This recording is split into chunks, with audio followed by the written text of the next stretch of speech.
Hi, everyone. Welcome back. And welcome with me today, my special guest, Holly Southerland of A2 Home Organizers. Welcome, Holly. Thank you, Amber. Happy to be here. I'm so excited to have you here. I actually think, as I was talking to people about the different topics I'm going to be covering in the next couple of weeks, this one had some people really excited. So, um, Awesome. yeah, I think it'll be a good one. It's something that's near and dear to my heart. Like I love improving the quality of our space so that it serves us and makes us feel like our best selves. And so I think it's going to be really useful, especially with people spending so much time at home. No kidding. So why don't you give everybody like a brief overview of who you are and what you do? Sure, I'd love to. I'm Holly Southerland, and I'm a professional organizer in Ann Arbor, Michigan. I am a Texan at heart. You'll probably hear it in my voice. I say y'all, and my y'all is authentic. I even have a t-shirt that says my y'all is authentic. Oh, I I'm love that. proud of that. Yes, I got it from Cracker Barrel. So I'm from Texas. That's where I started my business about 12 years ago, part-time as a hobby status, and then it just grew and grew and grew and grew. And then over the last probably 5 years, I've been full-time, and over the last 3 years, I've added some teammates, and then over the last maybe 1 or 2 years, I've started coaching some other professional organizers to grow teams. And so that's what I'm passionate about right now is especially now that we're in this crazy everybody move your business online phase. It's it's just perfect for, working with other professional organizers. I Yeah, know so that. that's a little bit about what I do and what I'm up to. I was like, that was good timing. I had a rookie mistake there. I realized I didn't have my headset in. And Oh. so I was like, oh my gosh, I need my headset. So awesome. So yeah, I wanted to have you on to kind of, you actually have a company where you go in and help people organize. Mhm. And I'm telling you, people, if they want to follow your pictures, your before and afters, I just love them. I Thank often you. call them like, what do I call them? Like organizational porn or Yeah, something, you've called it that before. which just makes you blush, I know. It But makes me blush. but it's so good. But yeah, Thank you. right now we're in this time where, unfortunately, going into people's homes isn't really the option right now. But Mhm. I wanted to give people, because sometimes we get stuck or we're just in this space of it, especially if we're feeling overwhelmed. So I wanted to give people like suggestions or ideas around like where can you start and what are some strategies to kind of getting your home in a place where, if you're reducing clutter, like we just know that that actually does reduce stress. And it improves Mhm. focus and it helps kind of calm things down. So we want tips from the Absolutely. pro. Great. So, as far as reducing stress and making your home more of a peaceful place to be, there's a few different ways that you can start, and I'll talk about two of them, and you can choose which one would work best for you. So, one of them is to really take a step back and think through and feel through what do I actually want this space to be? How do I actually want to feel?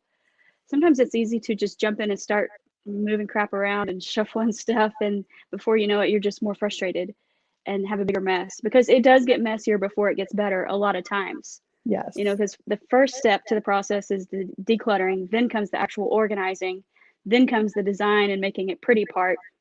But where we get tripped up a lot is we try to start with the design and go buy cute stuff and cute baskets and everything, and then we try to make it fit somewhere. But instead, I like to have people start with their vision. Like, how do you actually want this to feel? How do you want this to function? Like, what do you want this space to do? And talk about it. Maybe talk about it with your spouse or your kid. When I work with clients, sometimes I'll even have the parents ask the kids, like, what is something that you would like to be able to do in your space that Mm. you can't do right now for whatever reason? And what is something that you do like so that we make sure that we keep that?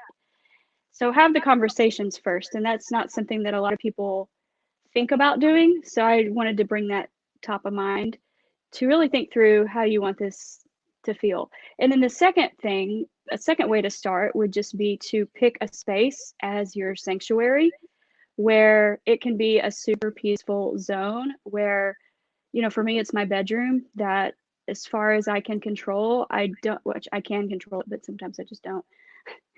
Keep work out of there. Like, don't take my laptop in my room. Don't bring papers in there. Papers can just be stressful. We'll talk more Yes. about those later. But create that space that you walk in and you feel like you can relax. You know, for some people, it's like a she shed. You know, talking about before and after organizational photos. Have you seen the things on Pinterest where they'll have a before and after of this woman like transitioning a shed into her like craft room or anything like that? Oh no, that would be like, Okay, that would be my dream. here's your new Pinterest rabbit trail. Okay. Go type in she shed and there's all sorts of transformations that Oh, are I'm gonna awesome. do that. That will be good. I will spend some quality time doing that. But I love that suggestion though of one asking yourself like what do I want this space to do for me? And how do I want to feel? And checking Mhm. in with your family because I do think that a lot of I know there are always differences, but I know a lot of women that take all of that on themselves, Mhm. and that's great because you get control, but it's also a lot of responsibility and stress. But then it doesn't always fit what other people are wanting to do in that space. So I really Right. like that idea. And I too have done that with the sanctuary. I have 3 young kids at home, and for us, Mhm. back in our old house before we moved, it was like we actually paid someone to help a designer to do our bedroom because it's a small room, so it wasn't Mhm. like it keeps the costs low, but it also was. I Sure. said, I just want to feel like I'm in a really luxury hotel, and it was a And you are a very hotel snob. I know this about you. yes, I am. No, I am no such a wonder you wanted a hotel. bougie hotel person. And I tell you, my bedroom back in California was smaller than Uh-huh. any hotel room I've ever been in. So, but it was so wonderful. Like, and it was very like there wasn't a lot of stuff, and it was just really serene, and it was my Mhm. respite. And I think Yeah.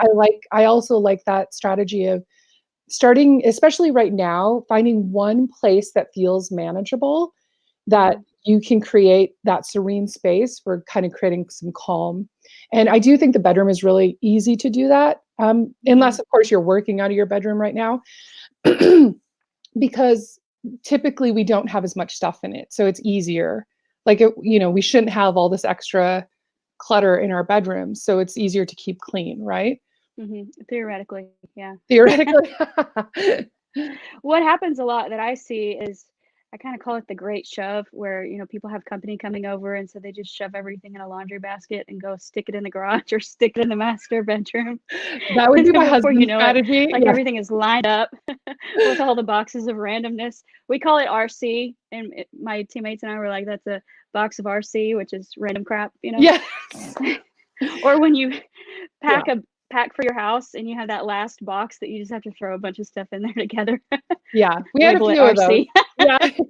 Yeah, there were a few of them. It's like yeah, it's like whatever, it's like a box of chocolates. You just don't know what you're gonna get. You So, don't know what you're gonna yeah, get. I was like, "I You don't never know." know what you're gonna get. Yeah, I don't let him put random crap in our room. Like, as a See, and that's where you gotta have that boundary. Like, yes, you it gotta have has to be a boundaries. decision, you know? Yes. So, yeah, so I love that, and I love the idea of yes, my sister just jumped on and mentioned Mark and his laundry baskets because, like, you hit it on the head, like, there are times where we're Do you missing think I have a camera something, in your and I'm house? like, "Where is this?" And then I'll go find a random laundry basket somewhere that's filled with random stuff that I'm like, "Why?" Sometimes it's even checks, like, "Why? Why?" Yeah. But yeah, Oh, no man, sometimes people hire us to do their papers, and they get their investment back right away because we find, like, you know, let's say they have renters and someone paid them a check, like, 6 months ago, and then it's tucked away, but it's, like, $1,400. This has happened on more than one occasion. Or yeah. we'll find old uncashed, you know, rebate checks or just anything like that. We separate everything out we call it the bling pile. You know, here's your bling pile Oh of my gosh, I everything wanna that's worth hire you something. just to get a bling pile, like, that sounds fantastic. Even pennies go into the bling pile. So, you know, I love sometimes it it. can be low value, sometimes high value. But yeah, it's like once you realize what value is hidden underneath the clutter, there's a little bit of motivation to find that thing. And usually there's some trigger for somebody like, oh, I know that's in there somewhere, but I can't find it.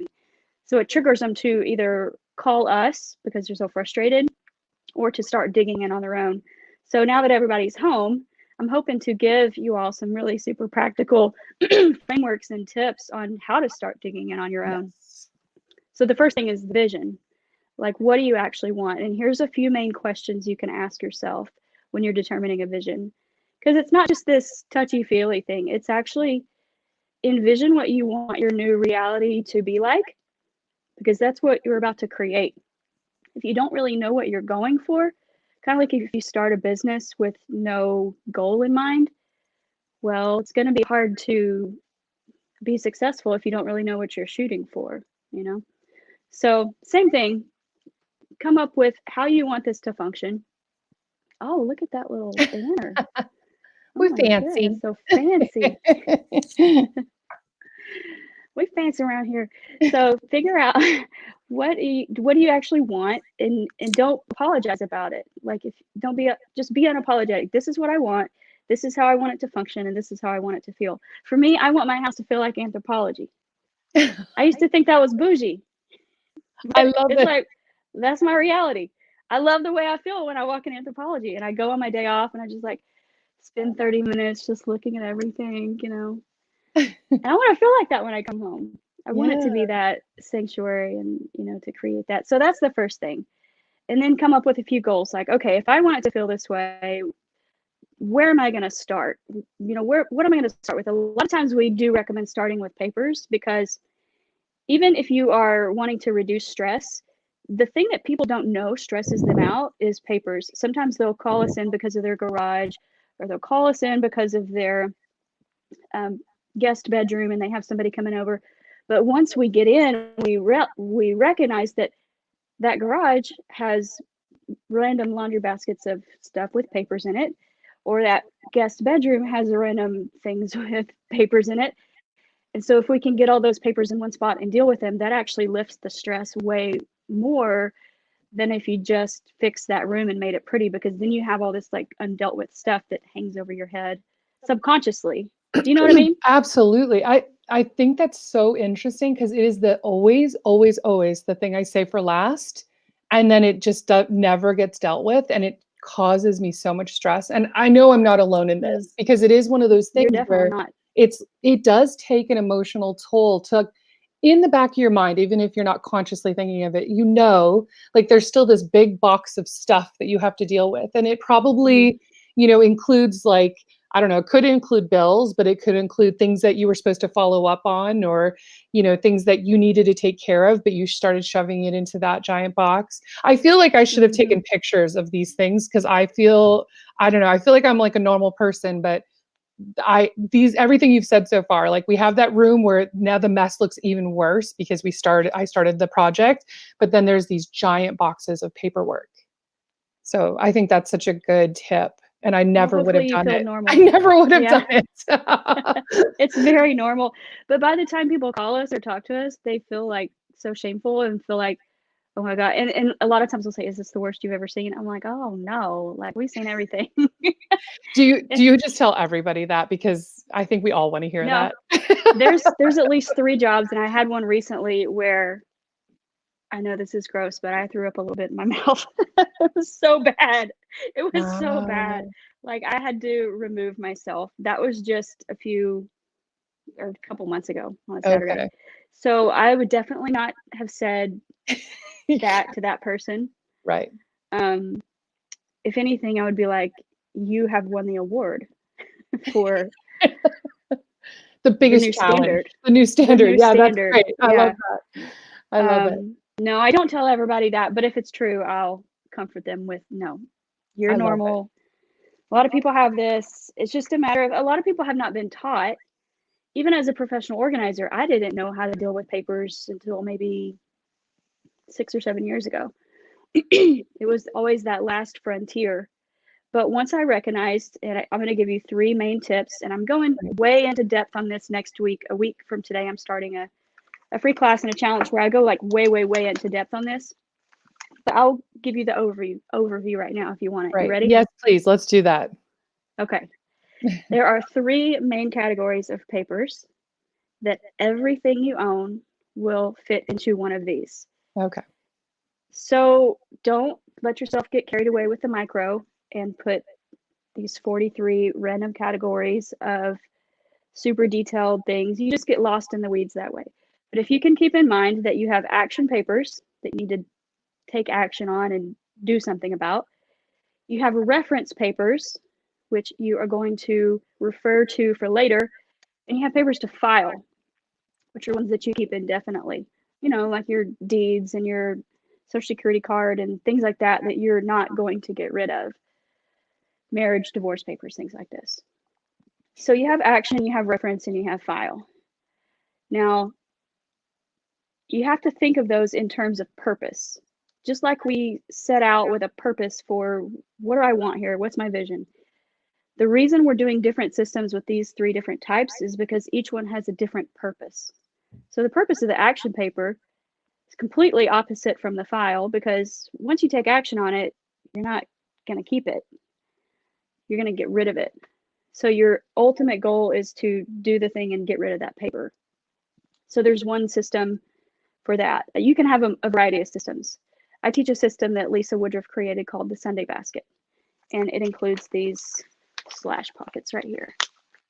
So there's 5 main categories with that. She actually has a whole podcast called the Sunday basket where you can learn more about it. So that's part of, my long paper organizing class too.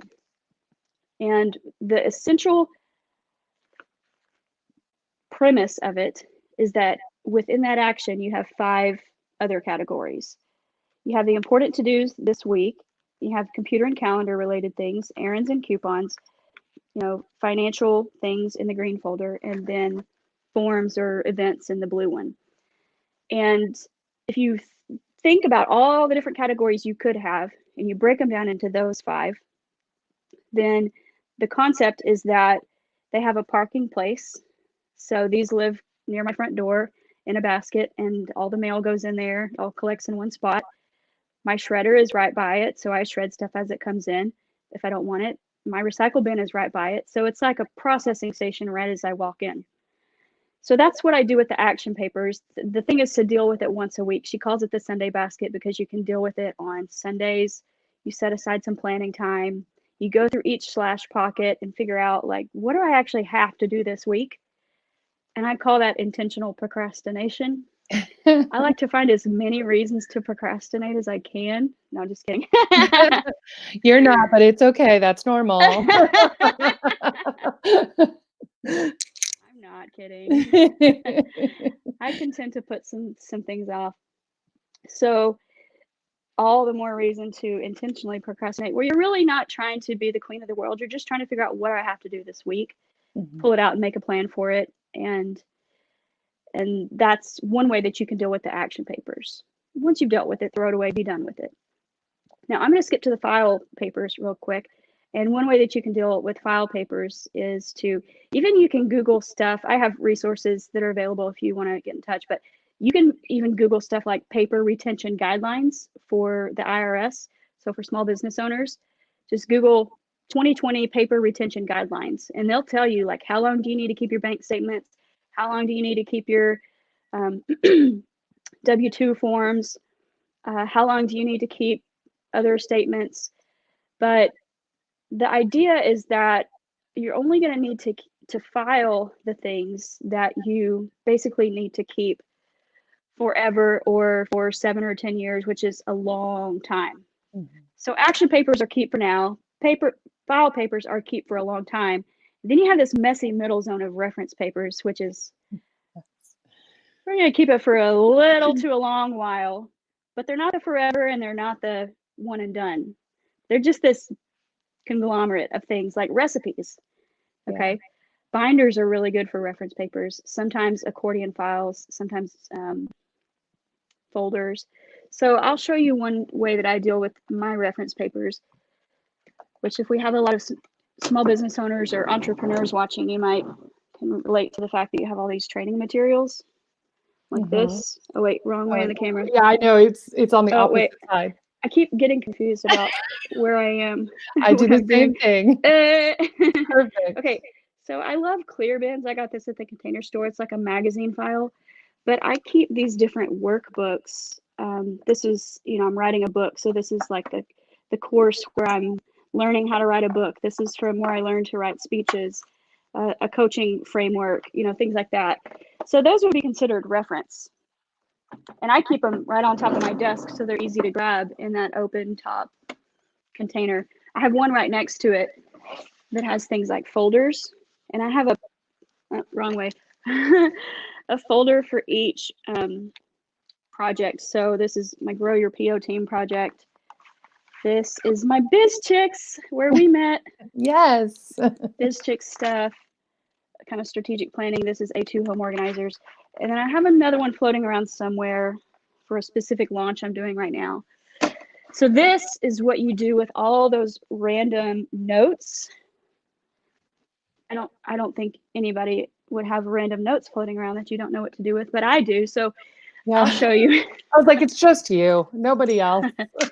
Look at all this. Like, this is on my desk right now. Okay. Yeah. Right now, I have all this stuff. I've been working on something this morning. Just all these random little things. So the reason I keep them on specific notepads, here's this thing also from the Container Store. I do love the Some people Container use, Store. I know, it's just amazing. So little papers, you could just cut, what do you call it? Printer paper in several sections and call it good. But I got that because if I have a specific idea, if it sits on a list in a spiral somewhere, it's gone. Like, I have ADD. I'm so easily distracted. If I make a list, yay, good for me that I made a list. But unless it actually gets into the right place or the right system, it's not going to happen. Yes. So the more that I can write an individual idea on one of these and slip it into the right pocket or folder, then my mind is clearer. Like, the big thing about organizing is like organizing your mind.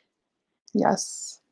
And if your I mind agree. can be clear, then you can take clear, focused action. But if your mind is cluttered, you're just going to spin around in circles for all of eternity. Not that I know anything about that, but write down your ideas, your projects, things like that, and those may go into a reference folder, like a project folder. So any questions about reference?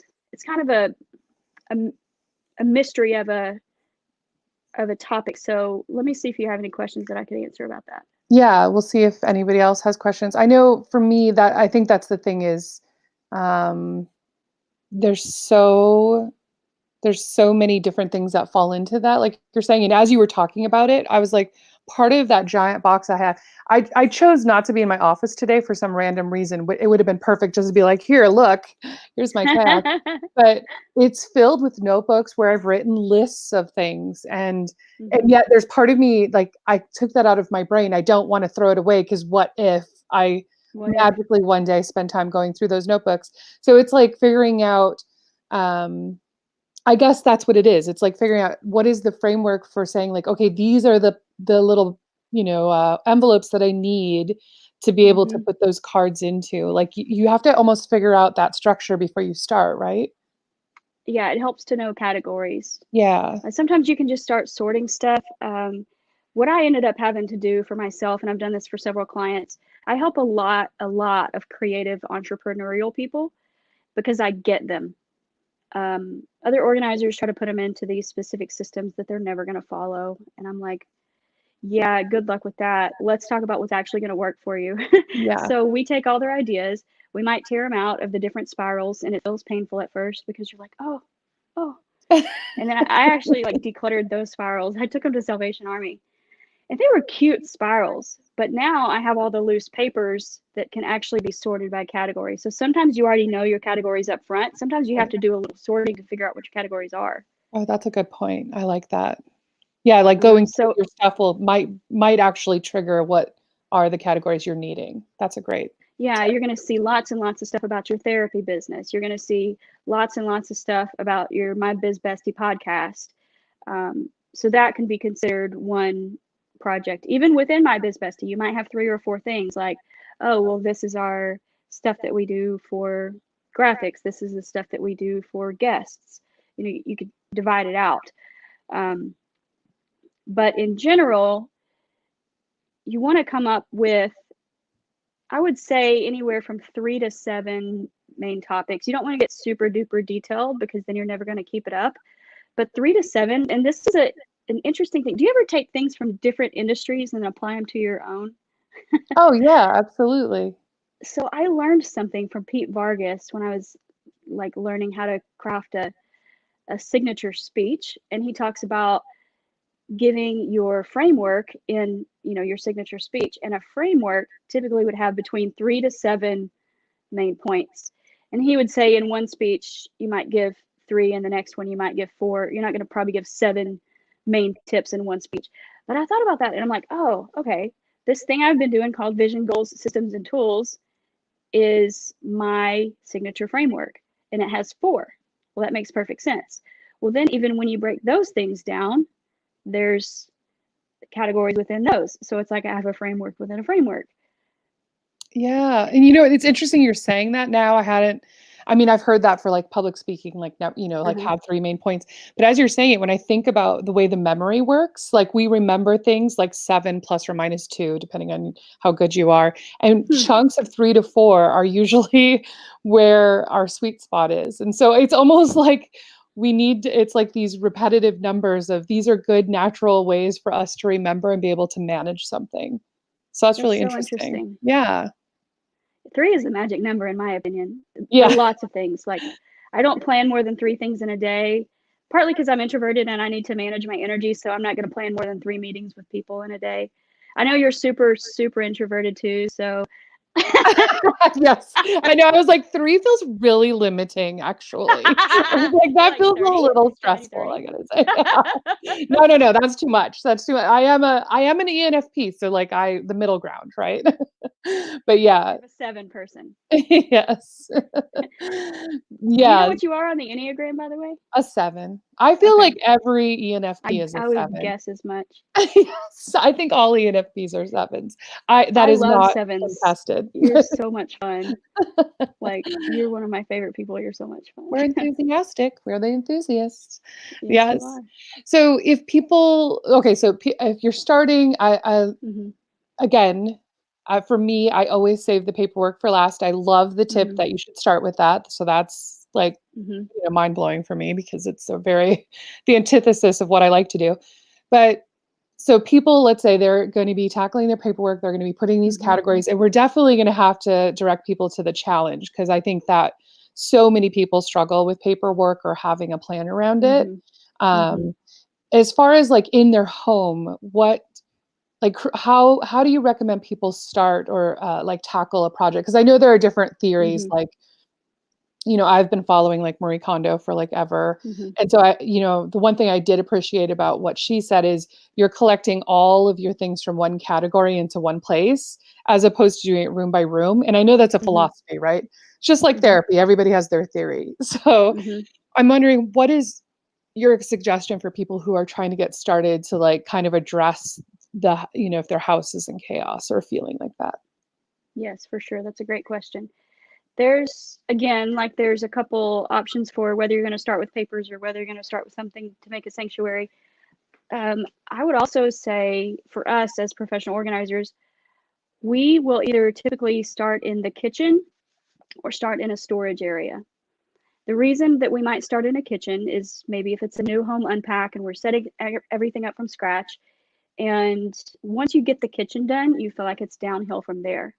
Yeah. Now, if we're decluttering a kitchen, better get ready for a hot mess because it's going to be a hot mess when you're decluttering a kitchen Yeah. because we set up tables, we pull everything out of a certain cabinet, wipe it down, clean it, make it smell good, disinfect. This is the perfect time to disinfect, spring Yes. cleaning and COVID-19. The ultimate Now I spring have a cough cleaning. and I'm like freaking I know. out, like, oh my gosh, Googling my symptoms. So, anyway, disinfect your um, area, pull everything out. It feels a little overwhelming at first, but it's really the most efficient way. And as you pull it out, you mentioned Marie Kondo and her category thing. And I agree with that to a large level, not to 100%, but let's say 80% agree. And as you pull stuff out, and you pull stuff out, let's say in the kitchen, a pantry is a good example. So pull everything out of the pantry, set it up on some tables, or spread your dining room table, get your zone ready, pull out the grains, put those together in one category as you pull them out, like categorize as you pull it out. Then your baking stuff, then your breakfast stuff, then your snacks, separate out by category. Then go in and clean.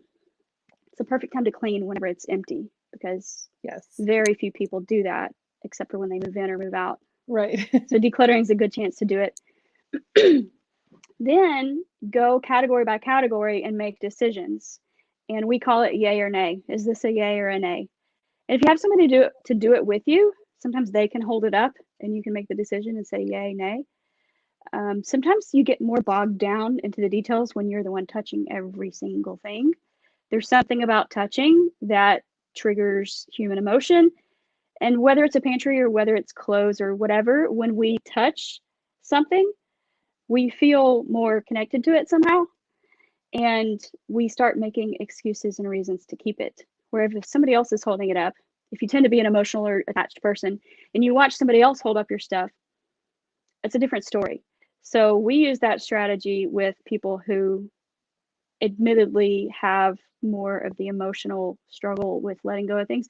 But if it's people who are just like the Tasmanian devil who get in there and they can make decisions so fast, then holding stuff up is going to slow them down. So you kind of have to know yourself. That's great. I like that tip. And we put, trash in the black sacks, donations in the white sacks, load them up, take them out, put everything back in new zones. And so then you're really thinking through, how do I use this and where is the best place to keep this? If you use stuff really often, then you want it in the prime real estate. You're not going to put your oatmeal that you eat every morning like on the very top shelf where you got to get a stool to climb. You're going to put it eye level because you reach for it every day. And I'm a big fan of open top bins, kind of like that magazine file had an open top. So let's just use this for an example. Let's just say this is a bin that it's in my pantry and it has, okay, here's some tools that are in it. So if this has improvise here. I think this was my grandmother's. Isn't that so cute? Very pretty. Anyway, it stays on my desk to remind me of her. So if this is a lid, and like every time you go in, you got to pull the lid off and set it, and then you got to pull the thing out, and then you got to put the lid back on. You're like, screw it. And you just start stacking stuff next to it, and your system is doomed. But if you have an open top lid or open top container, you can just reach in and grab, put it back, especially if it's clear. For easily distractible people or busy professionals, clear containers are the way to go, especially open top. iDesign is one of our favorite brands. InterDesign, iDesign. Of course, they sell at the Container Store, Amazon, everywhere else like that. I'm giving you all my secrets right here. I love it. I love it. So open top, clear containers, easy to grab, put them in zones that make sense for where you're going to access them the most. Things that are maybe less utilized. Here's the other thing. In your fantasy life, if you're a baker, we all have a fantasy life, okay? We have a fantasy self. Your fantasy self might be that you bake pies. My fantasy self is that I'm an outdoorsy person. I've tried. I like my AC. I like my cold, 68-degree nights with a weighted blanket and a chiropractic pillow and a silk sleep mask. I'm not an outdoor person. So why was I keeping all these tents and camping stuff? And I'm like, if I actually went camping, I would just go camping with somebody else and they would probably have the stuff. So I got to declutter my fantasy self, get rid of that. So let's say you're a baker and you're like, in your fantasy world, you're a baker.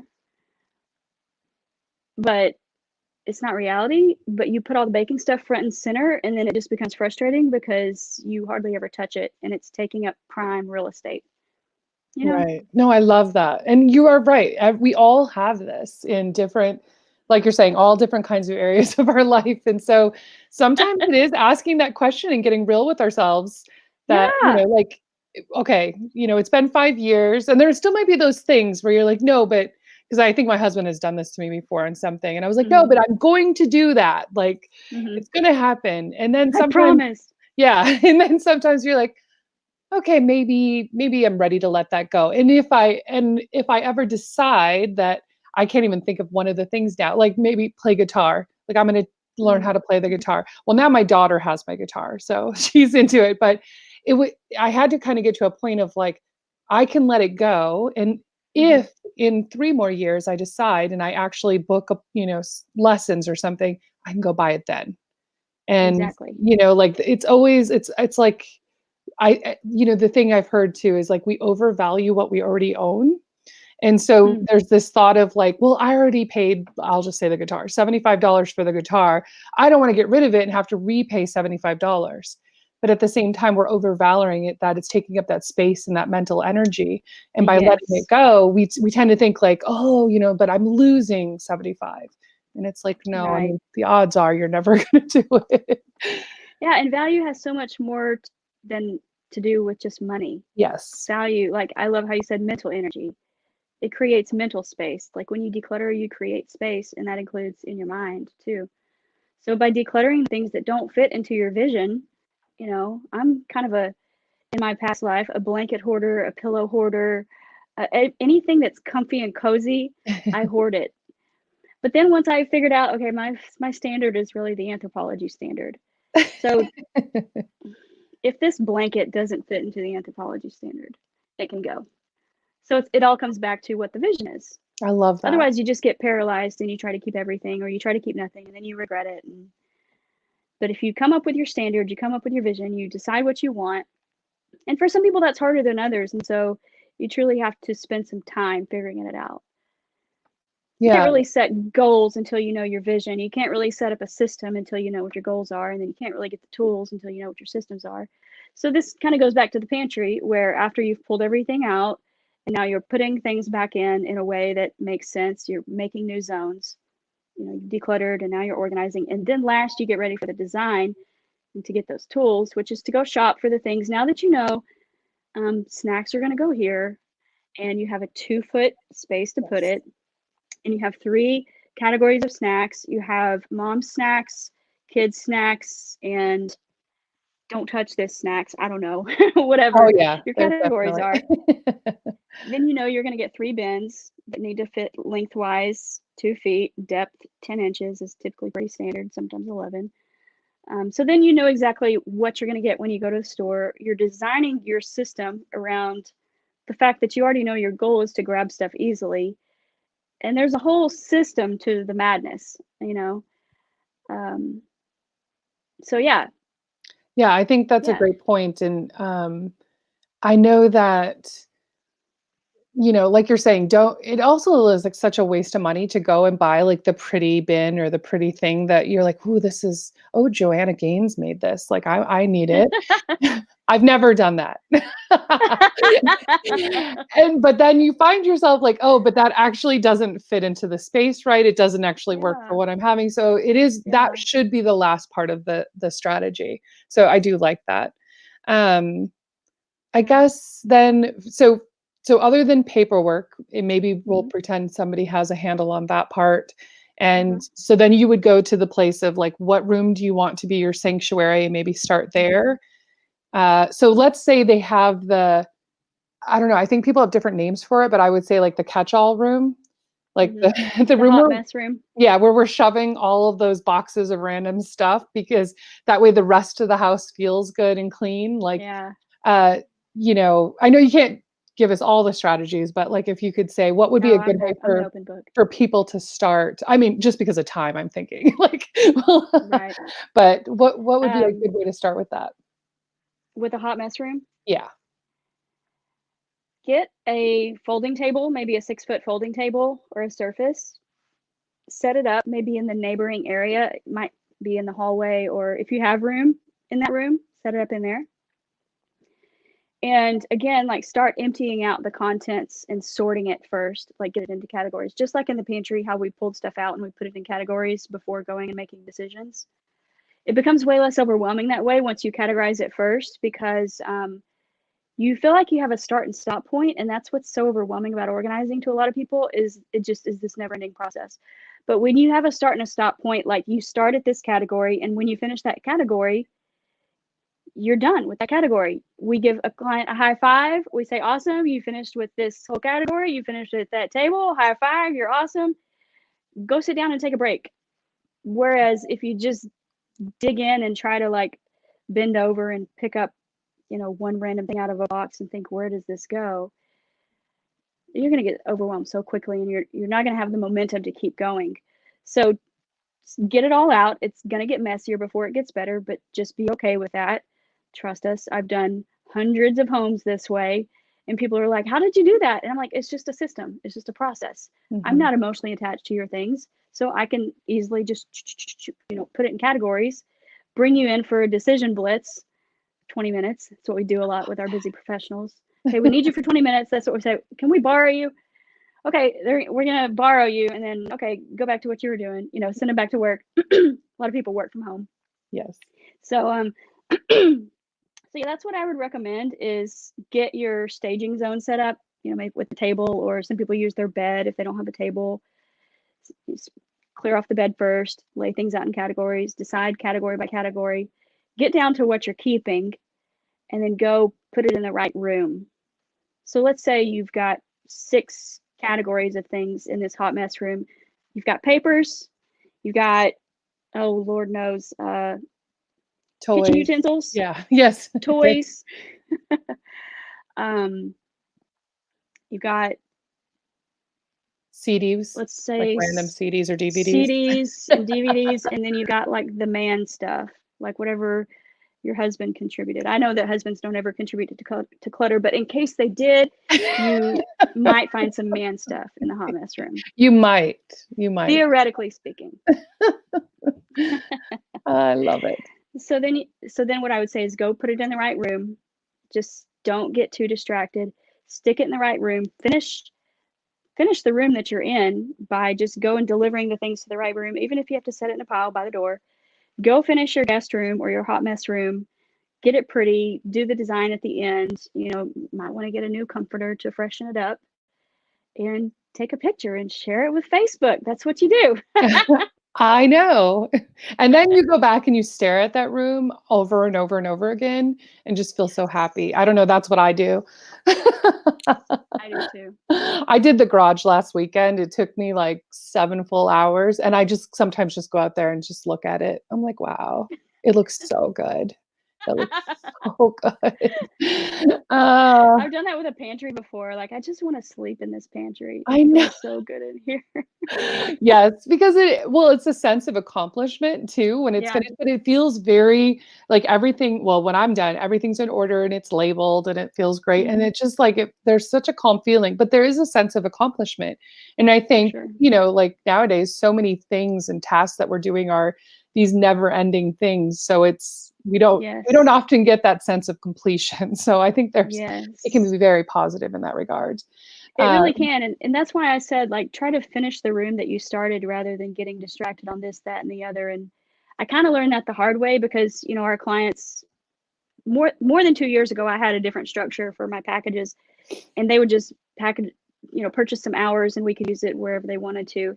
But I started really catching on that they weren't as satisfied because we would start 6 different spaces, but by the time their hours were out, we had 6 unfinished spaces. So I started limiting it. So 48 hours, our VIP package, which is what most people purchase. That's typically 4 spaces. Unless it's a garage and basement, then those kind of count as 2, because let's be honest, there's a lot of stuff in those. Yeah. The 24-hour package is typically 3 spaces, and the 12-hour package is typically 1 to 2 related spaces. So the point is, if you have 12 hours to spend on something, then realistically know that you might get 1 or 2 spaces done. Have you heard that phrase? I'm sure you have. It's like unpleasant things take twice as long as we expect them to take, or we overestimate how long pleasant things take, but we underestimate how long unpleasant tasks take. Have you heard that? Yeah, I think, yeah, we always think that pleasant things were going to take twice as long. And when we want to do something, we're like, oh, it'll be like 10 minutes. And then 4 Right? hours later, we're still Yeah. doing it. Well, and it's true. And I think I do like the idea of what you're saying of tackling a room at a time, because there is Mhm. that sense of completion, and then you do feel like it builds momentum, right? Like psychologically, it builds momentum when we feel like, oh my gosh, I just had this thing and now I have at least one space that feels really good to me.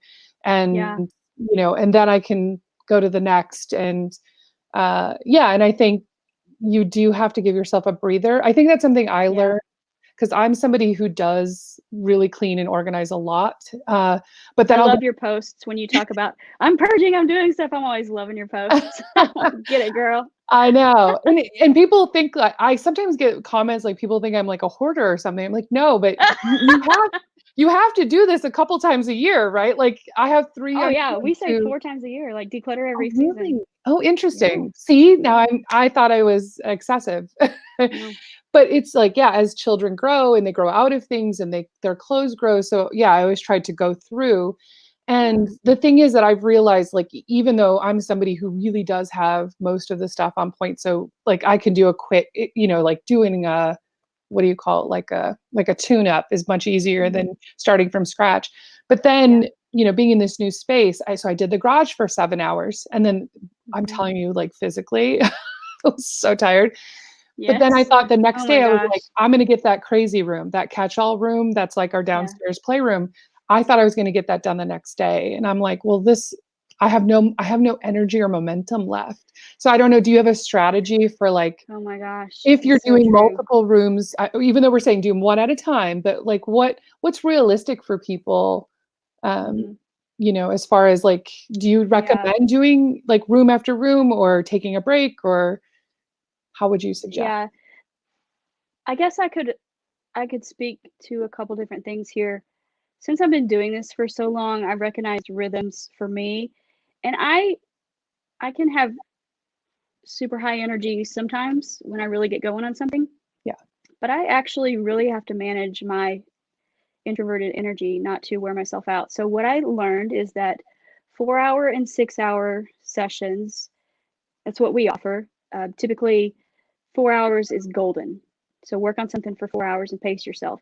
Also, I started implementing team days where we would work all day on Tuesday and work all day on Thursday. Monday would be an office day. Wednesday is my day off. Friday, we might do like a morning session. So Tuesdays, Thursdays, we would do long sessions. Monday, Friday, a short one might be available, but take a day off in between. So, for us, that's what works when we're doing it so much. Um, Also depends on your energy level. But one of the things is that, um, how do I say this? There's different motivation styles. Some people are more motivated to hop in and get it done. And so, like our VIP packages, they'll just take a whole week off of work and we'll schedule 4 sessions that week with a team of 2 or 3 of us. And we're like just in and out. We have a trailer called Tina the Trailer. She's beautiful and wonderful, and the team's MVP because everybody knows when Tina comes, that's when their crap goes away. So we load up the trailer, we take their stuff away, and then we reset the house, in a week or two. And so for some people that works where they just set aside, okay, this is organizing week. Yeah. That typically tends to work for entrepreneurial people because I think in general entrepreneurial people are put your head down, get the thing done, focus, and they recognize the value of it and the fact that it's going to massively impact their well-being, their productivity, even their finances, their relationships. I was writing some content for my class next week and I said, organizing really affects your health, your wealth, and your relationships, all three. It Like does. having an organized space. So I feel It like does. certain people really understand that and they're ready to just put your head down and get to work. And recently I had, so my coach, his name is Scott Benham, and he has this YouTube channel, he and his wife, called Being with the Benhams. And they did some documentation of our process and how it was. And then I interviewed Kaylin on my, and She talked, for a little bit. They're entrepreneurial. And one of the things Scott said that was surprising to him was, you got to clear your schedule for this. He didn't know it was going to be all hands on deck Right. for, I think I flew down to Florida. I was there for 4 days straight. We worked 4 days straight. We were dead afterwards. I think we all fell asleep by like 2 o'clock on Sunday and didn't wake up till the next morning. So some people are like that, and you just knock yourself out. And some people are like, well, let's do this every Friday for the next 6 weeks. Right. Depends And on how yeah, you're and I think that's motivated. a good point. Figure out kind of realistically in your schedule, like what can you fit Yeah. in? And like you said, because we can overestimate the time because there's that Mhm. other law of time expands to fill the or work expands to fill the time allotted. So if you Sure. say this is going to take me 3 days, it's going to take you 3 days. You might spend the first two doing nothing, and the third one you actually do it, right? Yeah. So you actually and I think that that's important. So even like sometimes I feel like I'm lying to myself, but when I was like, okay, I'm going to tackle this last room, I'm like, okay, but I'm going to do it today. Like it's going to be done today. And it's going to be in a place that Exactly. feels really good. And there might be, like you said, that table, because I also do that table thing of like some Do random you? stuff that maybe energy wise I didn't get to. But I know for Yeah. the most part, if I really set that timeline. So I think that is a good strategy for people who are doing it at home. Um, Mhm. but I do like the idea of, like you're saying, checking in with yourself. Like, how do you typically work? What is your schedule like right now for you? And I do think that most people underestimate how much our environment that we're spending our time in, whether that's your office or your home, really impacts our energy levels, our stress levels, Yes. and Yes. just like the little things, like those little inconveniences that you go through over and over and Yes. you do start to get irritated because you're like, like, why is there no more syrup? I thought there was syrup. Because if you were organized, you would be able to see. I mean, you're going to sometimes not have it, right? Like, so it might not be the best example, but in the idea I of think it's great. you purchase things that you don't Yeah. need and you're wasting money because you already Yeah. had it, but it was in one of those buckets that your husband put in the basement and with random stuff. And so you didn't know, or, or yeah, it's one of those things of you have really no idea what you have or what you're, working with. And mentally, it's just kind of draining whereas Yeah. you could just go to someone like, oh, nope, this is where all the syrup should be. It's in the breakfast section of my pantry and it's not here. So I need to buy Absolutely. it. And so I do think that it's something that people underestimate. I And I do agree. like the idea of like checking in with yourself. Like, am I the kind of person who can say, like, okay, I'm going to do an hour a day? I find that's hard one with organizing. And I don't know if that's just me because, well, one, I don't work like that because it's the dive in kind of thing. But Yeah. If you're in, you're in. if you're in, you're in. But at the same Yeah. time, I also think like having children or another person in the house who touches things, um, Mhm. they I feel like if I get it to a point, and I've done this before where I got it to a point and then I couldn't deal with it for like 4 more weeks, all of a sudden, all the work I did was undone because they've taken stuff, moved stuff, touched stuff, like so Yeah. I've built these big things like, oh, these are the things I'm going to sell, and I set them all in one place, and I tell my husband, like 3 days later, he's totally forgotten that's what I've said, and so then it starts getting put back into the regular rotation. And so or give away or donate or whatever it is. So Yeah. I think that that's a good strategy to kind of check in. Do you agree that probably like an hour a week is or an hour a day might be a harder way to approach an organizational project, Um, or you're saying kind of that 4 hour sweet spot thing? It's like enough of a focus, but not exhausting. so you've got projects and you've got tasks, and projects are comprised of tasks. So if you have a project to deal with your papers, part of the challenge that I'm doing next week, the first 3 days is free. Anybody can come to that. And then the 7 days after that is actually what I've learned. I've never seen anybody do anything like this, but I've been doing it here and there with a lot of people over the last 3 or 4 years. Actually creating a time and space for them to carve out and sit at your desk and deal with your papers together. So you're Yeah. co-working through it. Nobody really likes doing it. I don't like doing it, especially for my own. Yeah. Other people's I'm more fine with digging through their piles.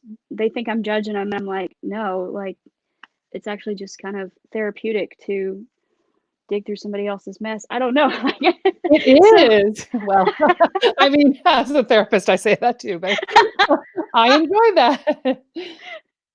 like telling all my secrets here, but I go through other people's stuff. It doesn't phase me as much, but when you're going through your own stuff, you just want to come up with any reason to not do what Yeah. you're doing, and you get distracted. So if you can create some accountability for yourself in the form of community and connection, what we do is create like a, let's say you get on a 1 hour Zoom call or a 90-minute Zoom call, and the first 5 or 10 minutes are chit chat, and everybody is announcing what one thing they're going to do for the next 25 minutes. Mhm. Okay, Amber, what you gonna do?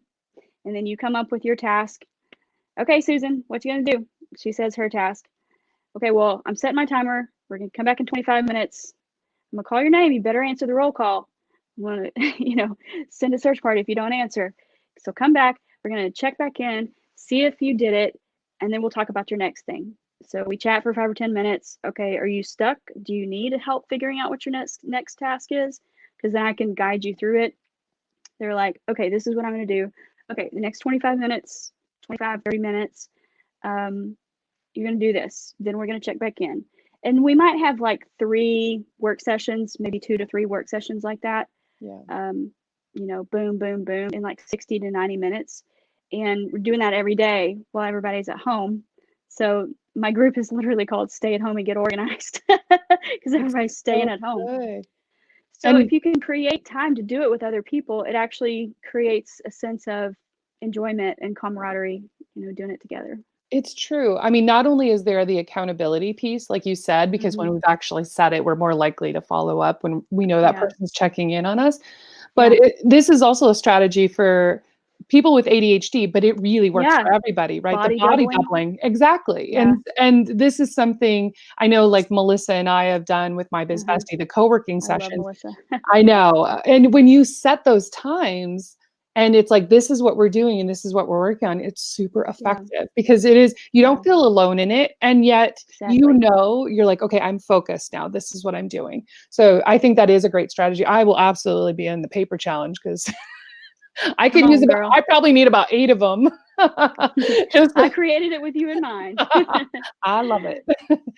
But yeah, it's I think that that's helpful. Like that's a helpful piece of advice for people, whether they do Yeah. your paperwork challenge or whether they're doing something like that for themselves at home. Hmm. Because I know there have been times like for when I'm in that place of like, okay, this is the project I have to tackle because I honestly can't live like in the chaos. I Yeah. mean, my version of chaos is very different probably than other people's, but and I'm like, okay, I need this done. My husband will make sure that he's got an activity with the kids and like taking care of them so that they're not interrupting me during that Yes. time. And then there are times where it's like, I'm getting to the end yeah, you start to lose that motivation. And I've said like, I need you just to be in the room with me and we can watch a movie, like put the movie on. And then, so I just have someone there because otherwise I feel like I'm Exactly. by myself all the time. And so Yeah. just having that person there. I have also found I am super good at organizing to mob movies. Like I've done a test. Mob movies and Lord of the Rings. Like I'm That's very a first. because I've watched them so many times that I barely need to watch, but every once in a while a little action sequence and you're like get a little energized and then you go back. That and watching Hoarders. Oh, wow. Okay, Hoarders I'm such a deep feeler that it just like drags on my heart. It is so hard for me Oh, to watch. oh, see, I know. Maybe I don't know. There's something wrong with me then because I'm like, it just motivates me. I'm like, I cannot have, I cannot become a hoarder. So I need to get rid of this clutter. And it's very motivating. We all have to find what motivates us. Yeah, exactly. Do you know who Jason Fladlin is? No. He's a marketer. I think he's known as the $1 million webinar guy or something like that. He recently said something. He said that people are motivated by, and I wrote it down. It's on one of these 600 things here. A Let's little see if I card. can do it from memory. Um, he said people are motivated by 3 things: empowerment, connection, or achievement. Oh, I like that. I've heard different. I thought you were going to talk about the avoiding pain, increase or seeking Oh, pleasure, but yeah, I've I heard that absolutely. too. Can you say it one more time for people? Empowerment. So people are motivated by three things: empowerment, connection, and achievement. I love that. I Yeah. actually would really agree with that. That is, I think that's a great. So figuring out where's the leverage for you, like Right. which one of And those things motivates you. even if you think about it in terms of marketing, when you are marketing to how someone is motivated, then that's marketing is really just understanding the person that you're serving and creating something that meets their needs, right? Hmm. Telling a story that they're going to relate to and inviting them into something that's going to solve their problems, because business is solving a problem for the person that you serve. Yeah. So if you think about it in terms of marketing, if you know your person, you know how they're motivated, and then if you want to sell them something, you motivate them with empowerment. If they're motivated by empowerment, you motivate them with connection, or you motivate them with achievement. So when he's coming from a marketing perspective, then it makes total sense too. But even just on a human perspective, I can relate to those things. I'm motivated by some of those different things. I would say most motivated by connection. I am. Yeah. Um, the other ones, yeah, you know, a close second and third, but we probably all have one primary one. And if we know ourselves and can know what we need in order to tell the people around us, like I love how your husband, he knows to either take the kids, or you can say, hey, this is what I need. I need you in here to just be in here while I watch this movie. You Yeah. know, back when I was in nursing school, my bedroom just was a hot mess a lot of the time. And so I'd call my roommate and I'd be like, can you just come sit on my couch while I clean my room? I just need you to sit here. And Yes. that's how I was motivated. Yes, and when people some people might think that's crazy, but again, once you realize this is actually a strategy when one has Yeah, ADHD, but I it think is. beyond having ADHD, you don't have to have that to have those things where it's like, this is what works for me. And like you said, Mm-hmm. don't be ashamed if this is the thing you need. If this is your Yeah. vision for the room, like this, it's Yeah. okay. Like it's everybody has such different things. And I do think I could see there being like one that tends to be your lead, but I can also imagine that different tasks or different categories or facets of your life might bring out different motivations. Mm-hmm. Like you're Totally. saying, even in the examples I gave, I guess there are those times where I'm like, okay, take the kids, you leave. I am seeking like achievement. I need to finish something. I need the sense Yeah. of completion. And I Yes. think those are the times when I'm feeling really chaotic, like it feels Yeah. like too much is going on. And then there are those times where I'm like, I need you in the room. And so I'm probably seeking more connection, but also still feeling the need to address like the clutter, right? So Uh-huh. I absolutely love that. Thank you so much for sharing that. That's a great, Oh, you're welcome. I I just learned think that like last week or 2 weeks ago. So I'd like to it, share what I learned. top of mind. Well, and I think it will help people to think about what am I needing right now? Like Mhm. what is the thing that I'm feeling pulled to? And that might impact how I'm approaching this, how I'm going to approach. And for some people, it might be like, hey, I could see where having my house cleaned up is going to make life a little bit easier for me. But right now, I don't want to do it. Like right now, I'm Yeah. in the place of I just want to spend more time with my kids or my spouse or my partner, Mhm. or I really want to be focusing on work because, it helps like reduce my stress. I mean, everybody's going to have these Mhm. different things, but I guess, so it might not be the right time for them. But I do think it's something for people to kind of look at that they don't always intuitively think about, like, oh, let me add something else to my to-do list, right? But it Mhm. can have such a positive impact when we do that. Absolutely. Yeah. Great. Well, thank you. I know we went over time. I'm so sorry. And thank you Oh, I've for enjoyed it. I'm not for counting being with time us. here. Great. Um, and so if people want to find out more information about your challenge or you, where would they go? Mhm. The best place to go right now until it's set up live is my Facebook group called A2 Home Organizers. So it's fb.com/groups/A2 Home Organizers. And that's where the free class is going to happen. So if you're in there, you're going to see it. It's on my Facebook profile. And eventually you can go to tamethepapermonster.com. That might not be ready till tomorrow. Okay. But for people on the replay, they could tame Hmm. The Paper tamethepaperwork.com. Monster. Oh, I Tame like the Paper Monster. I .com. love It's so it. cute. One of my friends illustrated a paper monster for me, like a custom illustration, where this guy's like made out of paper in piles, and he's like looking scary and everything. Like, he's gonna take me down, paper monster. I cannot wait to do so. So yes, Yes, absolutely go check out the A2 Home Organizers group on Facebook and get lots of great ideas. But yeah, again, thank you. I think, absolutely. these were good, like, practical strategies for people, and I hope people share with us like some before and after pictures. Like that would be so Oh, exciting. that's my favorite thing. I know. I'm motivated by empowering other people too. So when they come back and show me, you inspired me to do this, I'm like, yes, that makes me feel so happy. I feel like I've achieved something by empowering you, and I feel connected to you because of that. I love it. All three. Like, I hit all 3, and then Yeah. Amber will throw in something like, "That is, like, my organizational porn."